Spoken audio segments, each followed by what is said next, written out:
afternoon mga lods, no? So, good afternoon sa lahat, no? So ito na pala yung ano natin mga lods, no?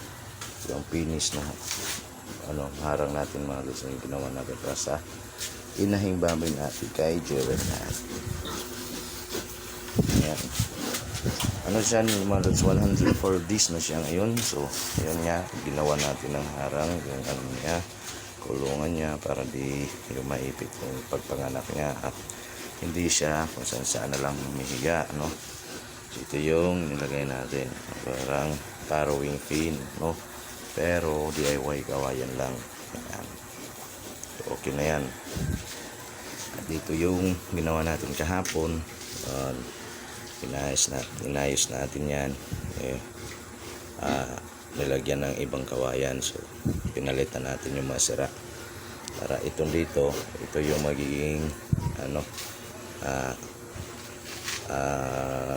kulungan ng magiging anak nitong ating inahing baboy. So mga lods, so, kung sakali magmanganak siya, dito ko ilalagay, tapos may daanan dito na para kung saan daanan ng mga biik kung sakali. Yung dalawa naman natin malus ng baboy, yan doon sa kabila.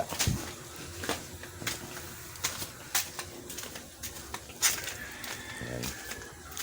Andito po sila. So, hindi na po sila makadaan dito. So, hindi na po sila makapunta doon sa kabila. Kasi nga, sinarahan na natin dito.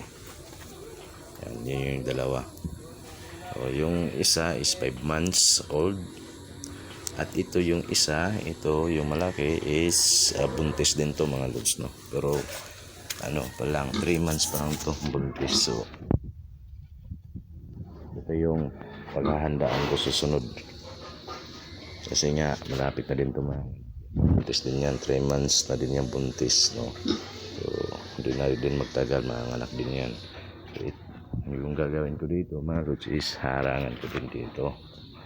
Harangan ko yan dyan para dito siya, tapos yung isa yung dumalaga natin is ililipat ko dito sa kabila para yung dito maharangan ng kawayan na isulo niya dito, at palagyan din natin ng DIY farrowing pin. Yan yung natin mga lods, no?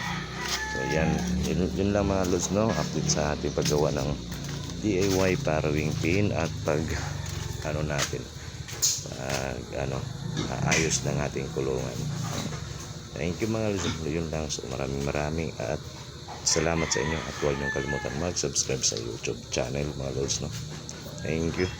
Hello, magandang tanghali sa inyo mga lods, no? So ito na mga lods, so nilagyan ko na siya ng harang at sandalan ni Jewel dyan. Hindi pa natapos mga lods, kulang pa to.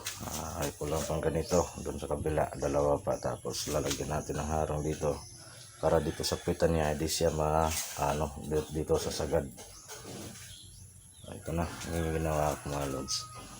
So ganito na yung si Jewel, kasi 103 days na siya buntis. So malapit na siya manganak. So ilang araw na lang. So, dito sa kabila rin inayos ko na para dito sa lagayan ng mga kanyang mga biik. So bali yung dalawa doon, sila ng dalawa doon, tapos dito is lalagyan ko ng harang dyan para dito na yung anak ni Jewel. Yan mga lods. So inayos ko na yung kulungan ng aking mga baboy. Ito na siya mga lods.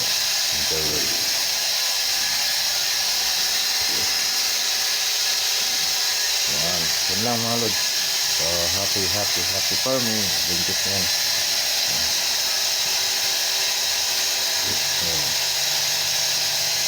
Yan. Lumagalaw-galaw yung mag-iit niya.